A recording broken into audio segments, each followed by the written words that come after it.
Hey everybody, this is Pastor Greg. It's so good to connect with you again here in this space. I hope you're enjoying our series this month on the law of circulation. As we give, we receive. And one of the things that's important to us here at Celebration Spiritual Center, we do not just teach the law of circulation, but we actually practice the law of circulation. And so what you may not know is that CSC has what we call the Conscious Giving Fund.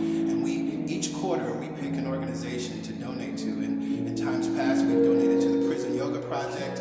We've also donated to the Pride organization and marched in Pride for this year and last year. And one thing that we're going to be doing this year that we also did last year is donating to Feeding America in conjunction with Thanksgiving. We love what Feeding America does because the money that we're able to donate, it just multiplies and is able to feed so many people. And we recognize that during this holiday time, going into Thanksgiving, there are so many who just need a hot meal, that need that sense of comfort and love. And so we want you to know that as an organization, we truly believe in giving and receiving. And so that is why we have the Conscious Giving Fund, and that's why we continue to operate in that way.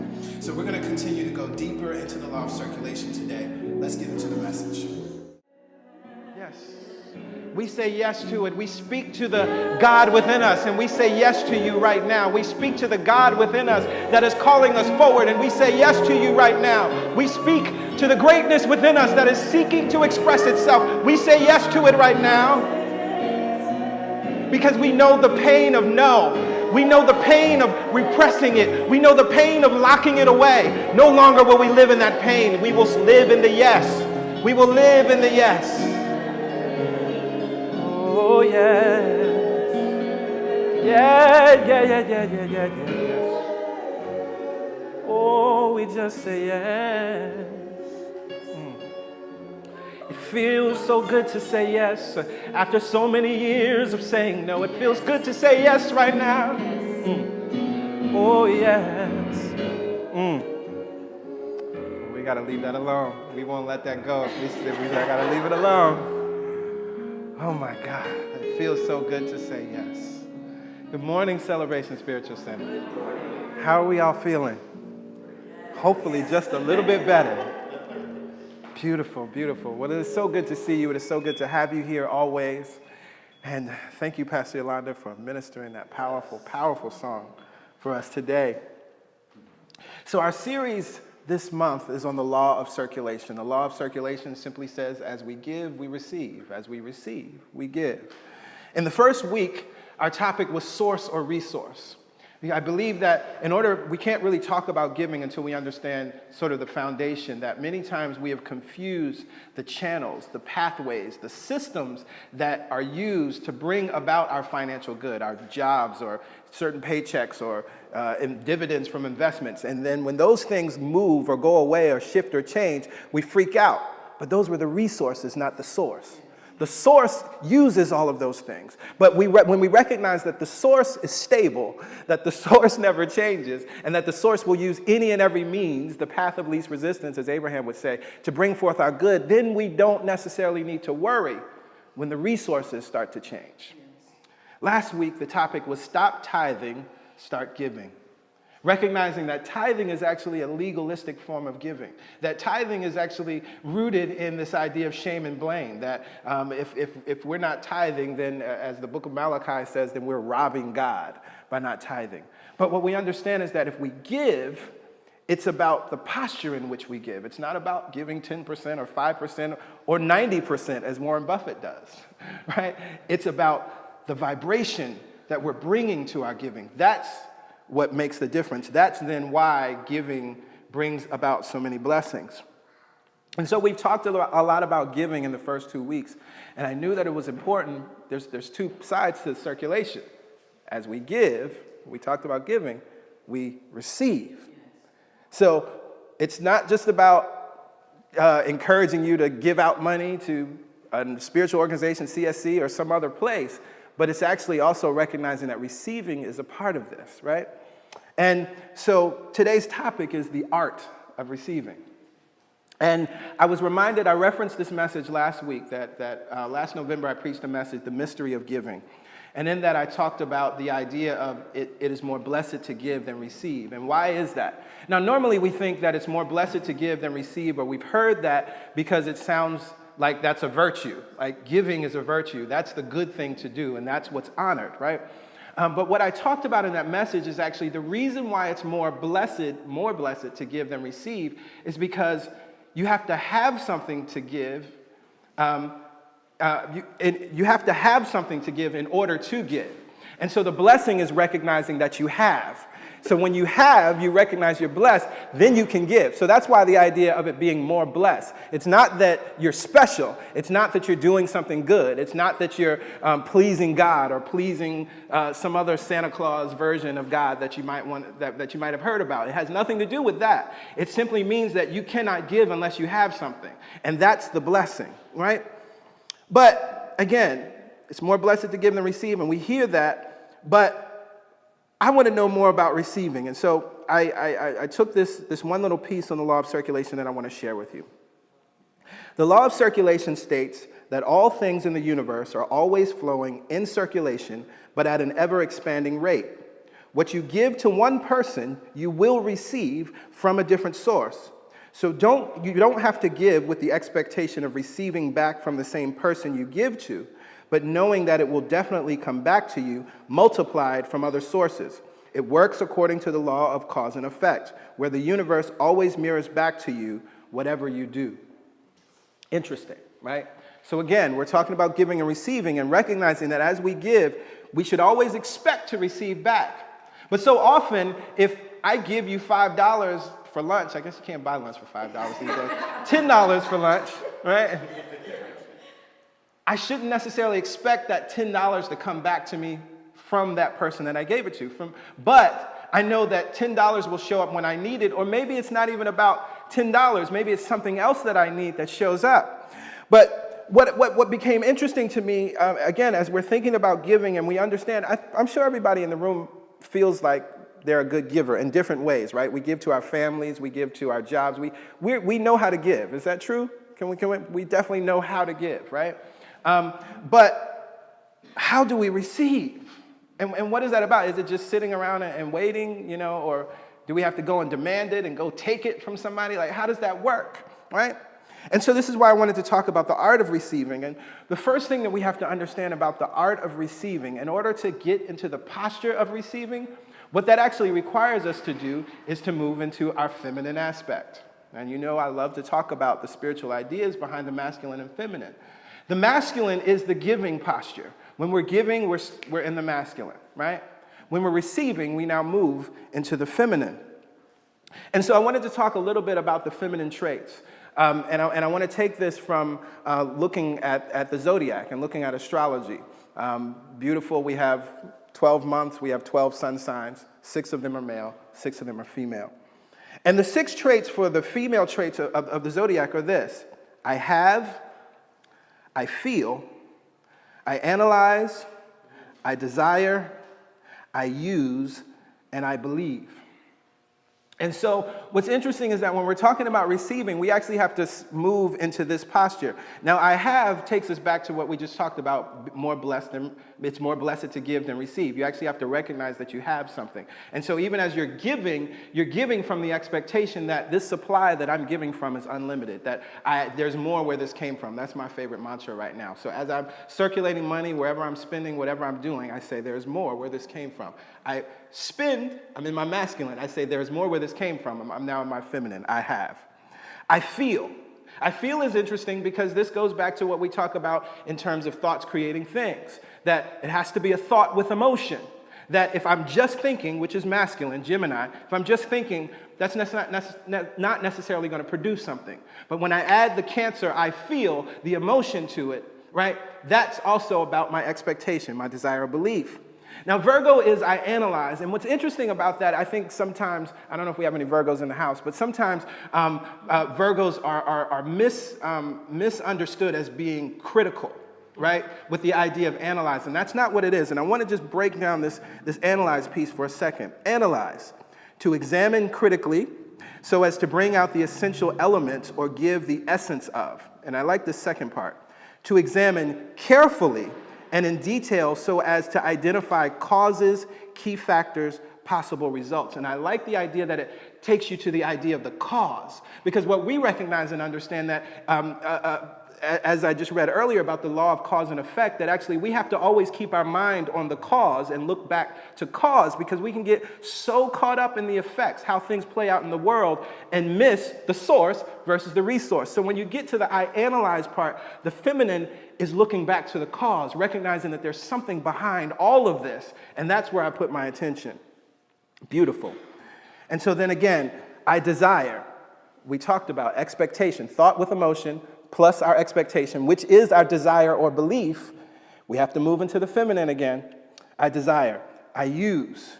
We look for what is here, what is available. After we have given, then we look at what's in our space. What can we use? What can we take to make and bring forth that which we want? And then finally, I believe, which is Pisces. And I believe, again, desire and belief. You have to have that desire-belief combination in order for your thoughts with emotion to manifest, in order for you ultimately to receive.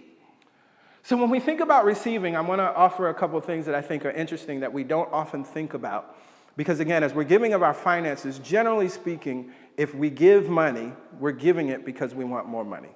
Is that true? Generally speaking. And that's a powerful tool. I've shared it many times here that there were times when I felt constraint in my finances, remembered I was not giving, and just simply did a practice of keeping 3 singles in my pocket. And anytime I saw someone that was in need, I just gave it and kept going. I didn't question anything.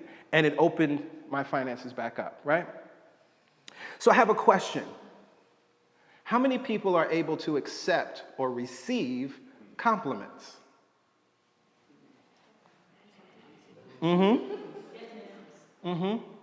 Right. Someone says, "Oh, I love that shirt you're wearing. Oh, you look so lovely today. Man, those shoes are bad." What do you say? Thank you. Is that what you say? That's what you're supposed to say. Right? We're supposed to say thank you. But do you receive the compliment? Do you receive it? Interesting.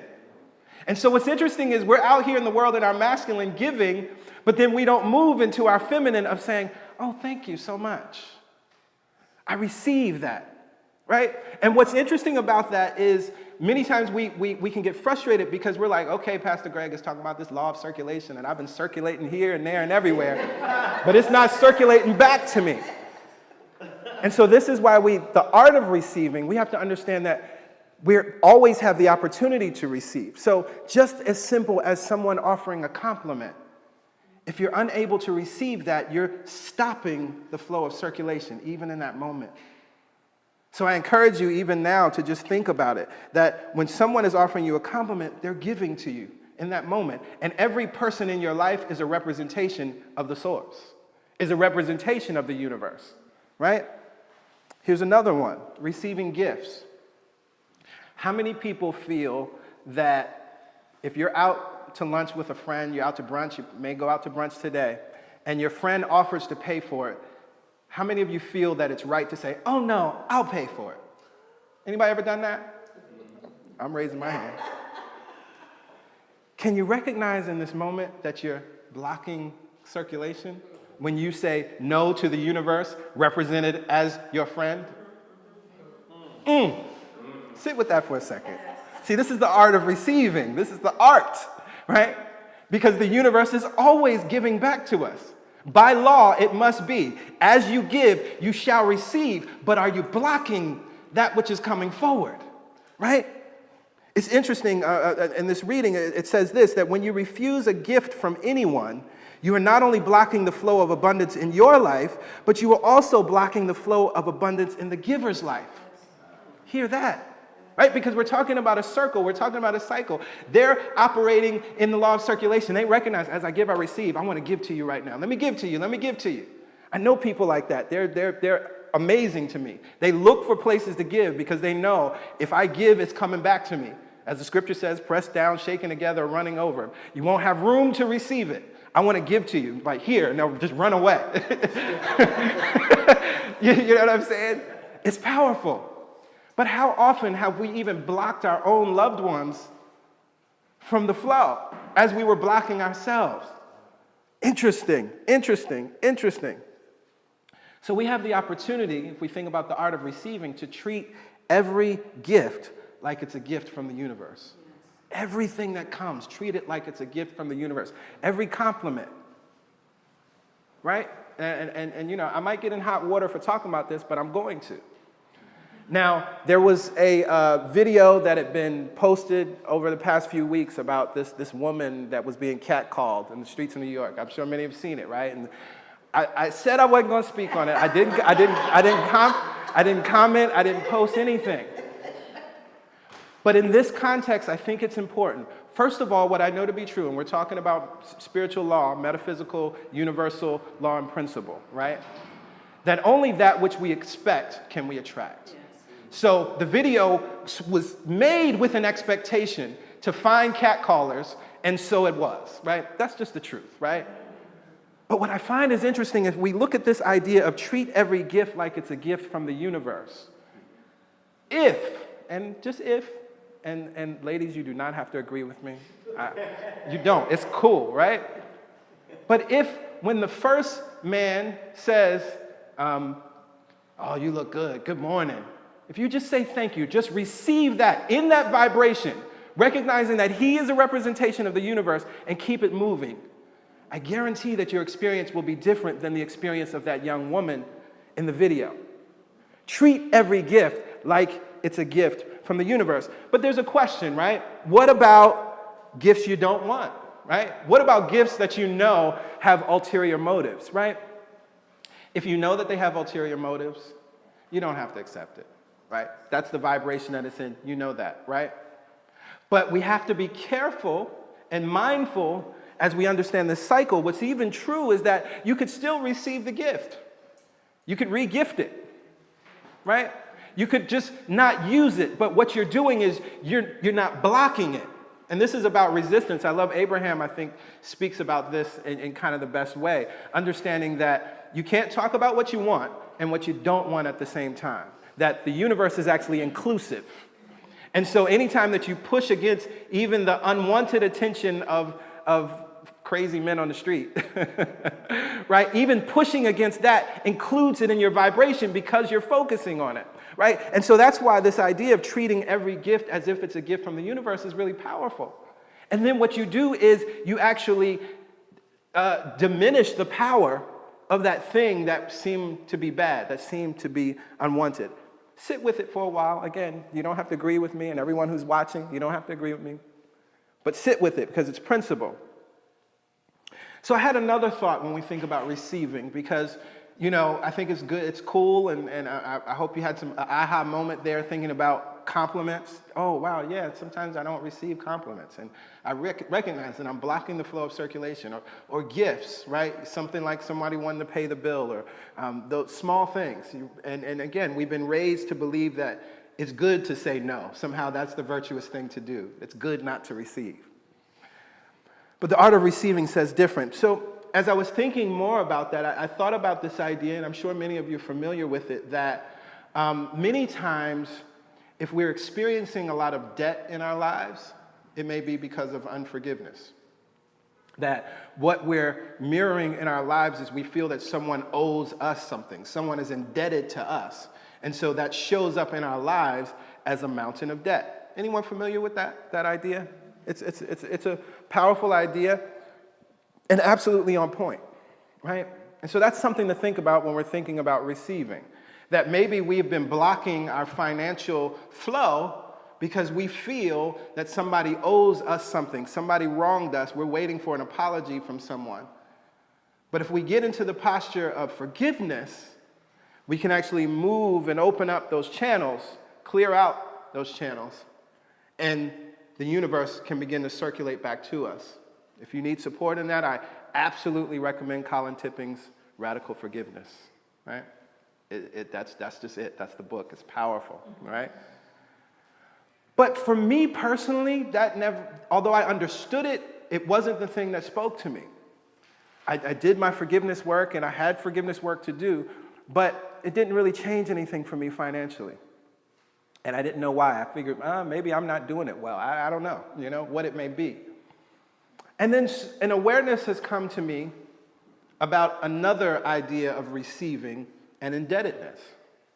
And it's this. It goes back to exactly what we talked about in this song, Yes. That life is requiring something of us. Life is requiring all of us. Life is asking for us to bring our whole selves to the stage. But so often we don't. So often we live in an inauthentic life. So often we put on masks and let that represent who we are out in the world, but we really know we're someone else. So often we have locked up our dreams and our visions and our ideas in a cage somewhere and pretend like it doesn't exist. So often we are withholding from the universe that which we are, and that reflects itself in the debts of our lives.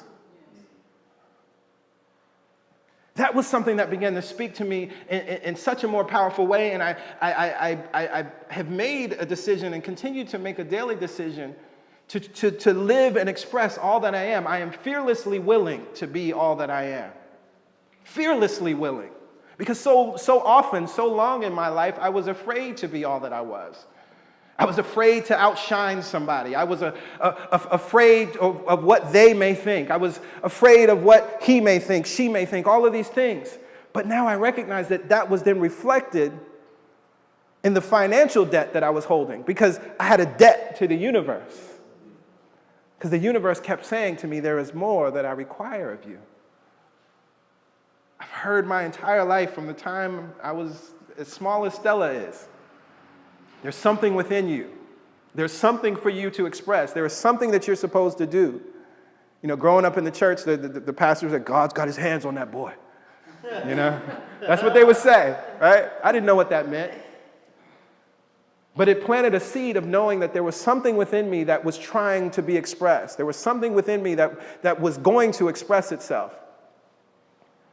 I encourage you to sit with that for a minute as you're thinking about, and for the rest of this week, really, as you're thinking about the art of receiving and getting into that posture of receiving.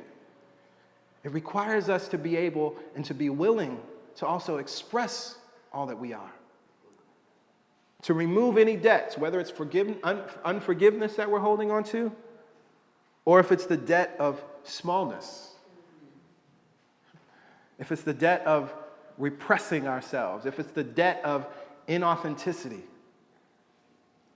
We're taught to wear masks, and this is not a bad thing, but it's just the way the world works, right? Oftentimes, and particularly when we think about growing up, we learned ways of being to survive, right? At some point as a child, we did what was natural to us, and it was probably called bad or wrong. And we had to figure out how to make these big people happy. Like, that's what happened, right? And so we developed ways of being, survival techniques, to get to the age of 18, right? To just make it out. And some of us, don't make it out, right? But now that we're here, now that we're adults, now that we've made it out, you can be all that you are. You can put down the mask. You can take off the costumes. And bring your full, raw, beautiful, worthy, deserving selves to the stage of life. And then you can receive all that you desire. So when we talk about the art of receiving, in many ways, we're just talking about the art of allowing, right? That this posture that we're talking about, when I talk about moving into the feminine, moving into I have, moving into I feel, and I analyze, I look at the cause, I desire, I use, I believe. This is about the art of allowing. The art of giving is the masculine posture that we have to master. We have to know how to give. We have to know how to do that. But then we have to immediately move into the posture of receiving. It's the same way when we think about prayer. Prayer is, we're speaking, we're affirming, we're knowing. These are all masculine ways of being, right? But then immediately, then we have to go to expecting. Immediately, then we have to go to believing that it's going to come forward. We move into the feminine, to receive, right? But what happens so often, many times, is we're taught to stay in the masculine because we have many people that take from the world, right? Even that's many times affirmed in terms of a way to succeed. That, you don't wait for the world to give you anything. You go out and take it. You go out and make it happen. But making it happen is not the posture of allowing. Making it happen is not the posture of receiving. Right? Last thought. The best givers are the best receivers. Hear that. Hear that. Because this is, again, we're talking about the circle. We're talking about circulation. Many of us know how to give, and we think, and we know that that's a virtue. It's a good thing to give. We give to causes. We give to CSC. We give to spiritual communities. We give to so many different places. We give to our families. We give to our jobs. We give to other different organizations, civic organizations. We give, and we know that that is a good thing. It's necessary. It's required. It's one part of the equation. But giving and receiving have to come together. The best givers are the best receivers. And so I challenge you this week to move into that posture of receiving. Look for every way that the universe, represented by all different kinds of people, circumstances, situations, and experiences, is having a conversation with you and saying, here, receive. You've been giving your whole life. You give all the time. And let's think about this. I'll come back. We talk often, and it's, for me, one of the foundations of this series, that the best way to understand the law of circulation is to look at your breath, right? That we're giving and receiving constantly. Now, we talked about it. If you hold your breath, you're not giving, and you would die. But if you don't inhale, you would also die. Right? If you don't take in the life, you can't live either. That's why receiving is just as powerful and just as important, and each is necessary. But again, so often, giving is touted as the virtue. Giving is touted as the virtue. We must learn to practice this beautiful art of receiving, to soften, if you will, into this beautiful place of receiving. With that, I invite everyone to stand.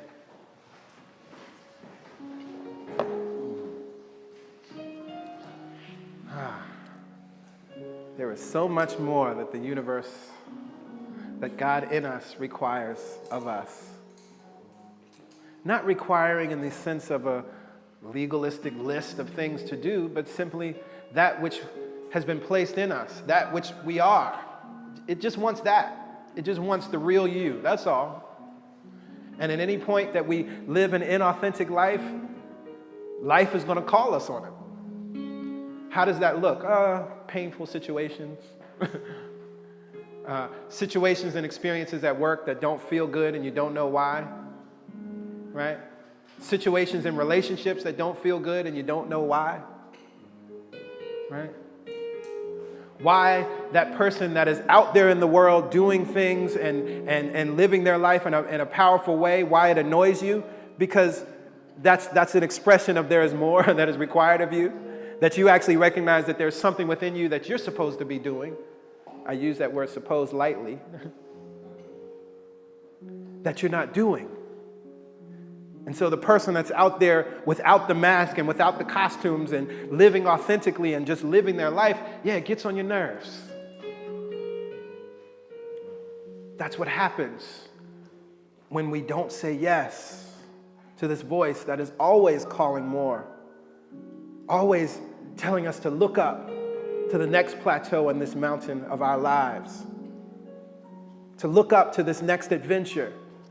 Joseph Campbell, he talks about the hero's journey, follow your bliss. Yes, but he says the hero's journey is being willing to say a hearty yes to your adventure. And that life is an adventure after adventure after adventure. Are you willing to say yes to the next adventure that is your life? Mother, Father, God, in this moment, we collectively say yes. We collectively say yes to the adventure of life. We are so grateful and thankful for every experience, every journey that we have had up to this point, and we know that there is more. We are so grateful and thankful for all of the financial gain that we've experienced up to this point. And yes, we know that there is more. We are so grateful for the abundance and the prosperity and the love that we have experienced up to this point. And yes, we know there is more. We press into it. We open ourselves up to it. We move into this place of receiving to allow it to come forward. Yes, we have given so much to the world. We have given so much to all that are within our space and within our sphere of influence. And now we move into the place of receiving because we recognize that that is just as important as giving. We want to operate completely in this flow, completely in the cycle of giving and receiving. We forgive ourselves at any time, at any moment when we blocked the compliments or the gifts or the things that were coming forward to us because we were taught that that was the way to be, that that was a good thing. We forgive ourselves for that. We let it go. We don't dwell on it anymore. And we make a choice, a decision right now to live differently, to move differently through the earth. We remember and we recognize that everything that is coming forward is a gift from the universe. It's not about that resource, but it's just the source expressing through that individual, through that experience, through that organization, through that company. We are so grateful that you, the source, are unlimited. We are so grateful that through you, the source, you use infinite possibilities, infinite ways, infinite channels, infinite pathways to bring forth our good. And so we keep our mind and our eyes open with that awareness, looking for the infinite and letting go of the finite. We walk through this week differently. We walk through this week in expectation. We walk through this week believing and knowing that good must come forward. For as we give, we must receive. And as we receive, we must give. For this, we are so very grateful. We lift up our voices, and to it we say, Amen, Amen. Ashe. Ashe. And so it is. Thank you, God. Thank you, God.